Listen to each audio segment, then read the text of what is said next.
こんにちは。日本語教師のゆうきです。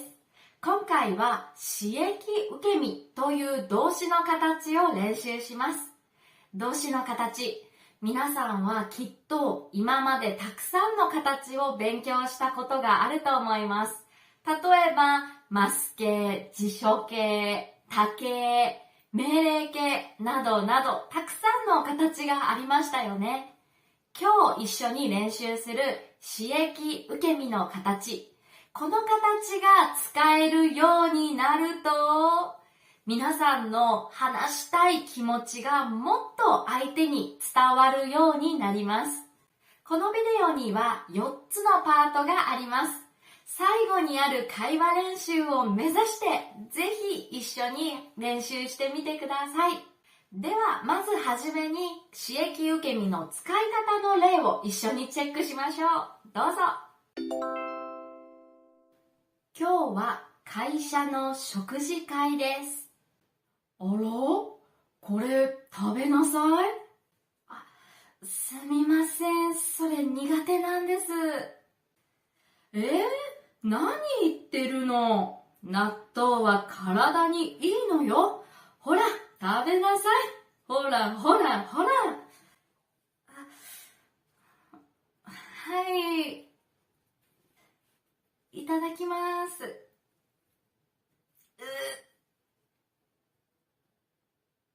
上司は私に納豆を食べさせる。私は上司に納豆を食べさせられる。じゃあ皆さん、乾杯。あら？あなた、何飲んでるの？これはお茶です。お酒が苦手なんです。何言ってるの？お酒飲みなさいよ。ほらほら、いいから飲んで。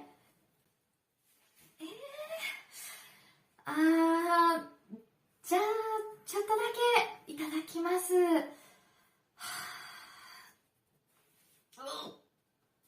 上司は私にお酒を飲ませる。私は上司にお酒を飲まされる。食べさせられる、飲まされる。これは動詞の詞益受け身という形です。新しいフォームです。作り方は詞益のるをられるにします。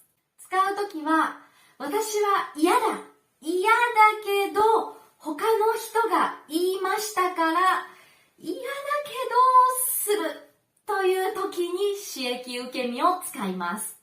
なので食べさせられる、これは私は食べたくないです。食べたくないけど上司が言いましたよね。だから嫌だけど食べるという意味があります。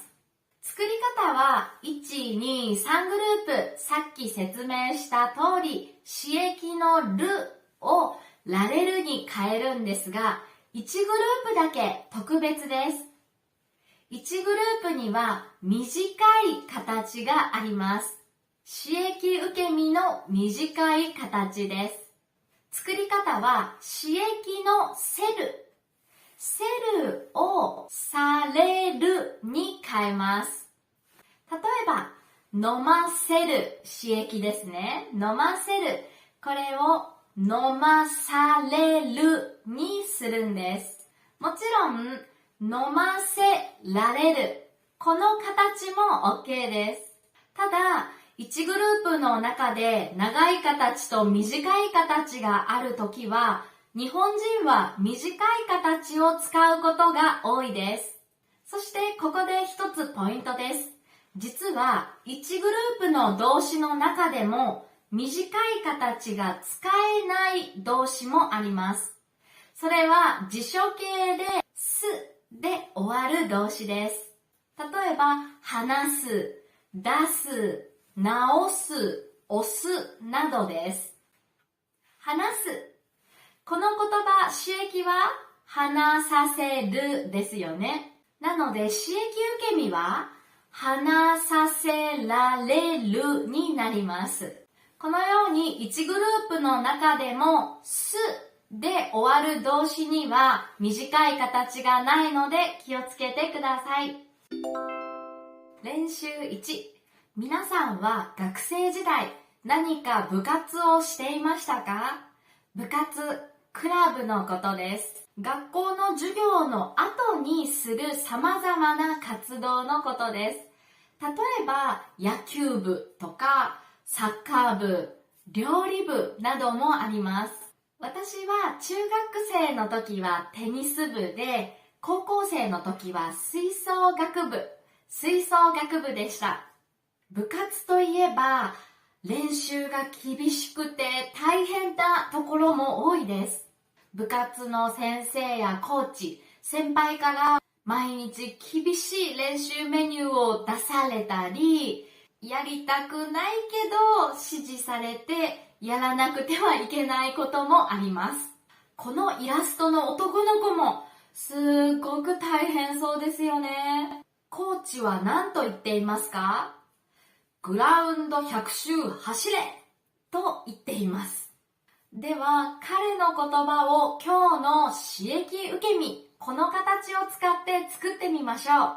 今から10秒後に答え合わせをしますね。それではどうぞ。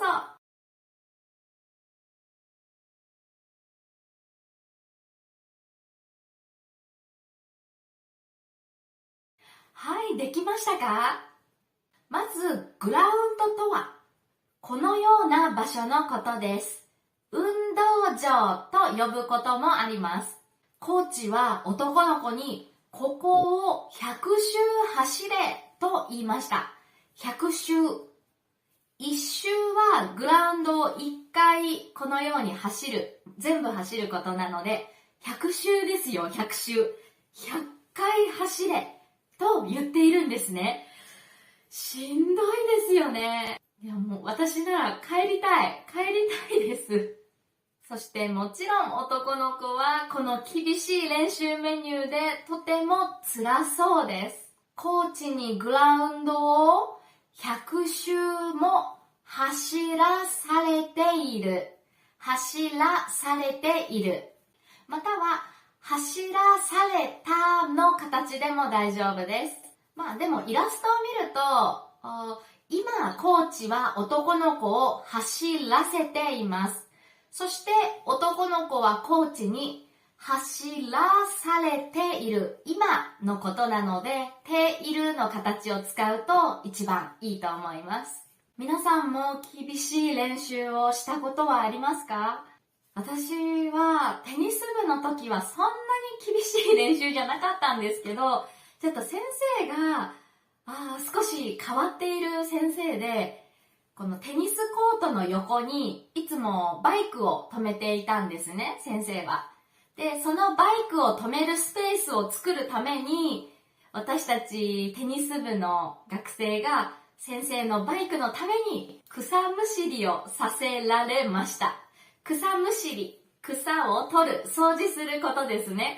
テニスの練習とは全然関係がないことなので、ちょっと嫌だな、なんでって思いながらみんなやっていました。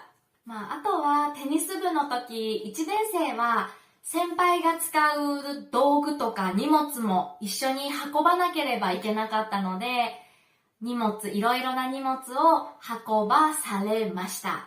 あと、荷物を持たされました。これも OK ですね。皆さんは今までどんな経験がありますか？練習2。では次はこちらのイラストで練習してみましょう。厳しそうなお父さんとその息子です。どうだろう。今の時代はこんな感じの厳しそうなお父さんというのは少なくなってきたイメージがあります。でもまだたくさんいるでしょうね。こういう厳しいタイプのお父さん。お父さんは何かをしろと命令しています。ここは何でも OK です。そして息子は言います。一日中父に刺激受け身。もう逃げたい。はい。じゃあ、この息子さんの辛い気持ちを刺激受け身を使って作ってみましょう。それではどうぞ。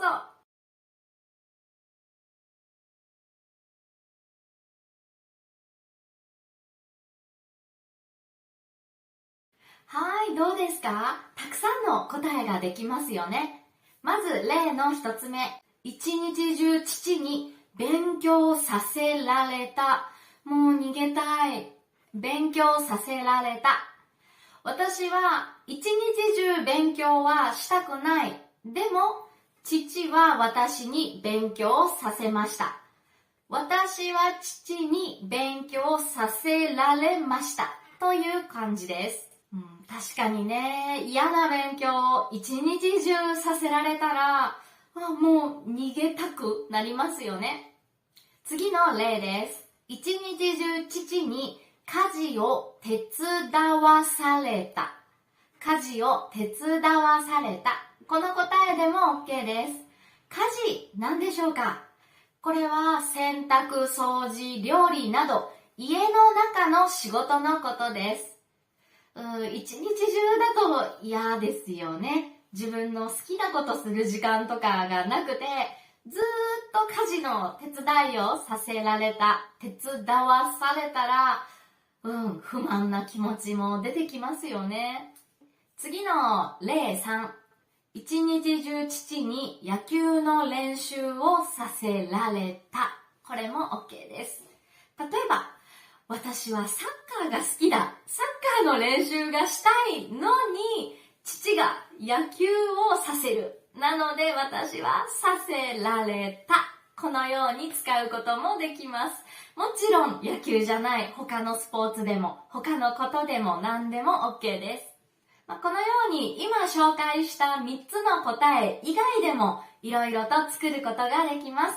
皆さんはどんな答えを作りましたか？はい、では最後は会話練習です。あなたと私は仕事の同僚です。そして今日は休みの前の金曜日です。なので一緒に飲みに行っています。これから私たちは仕事の話をします。あなたは刺激受け身を使って私に仕事の話を話してください。ではやってみましょう。じゃあ今週もお疲れ！乾杯！今週どうだった？結構忙しそうだったね。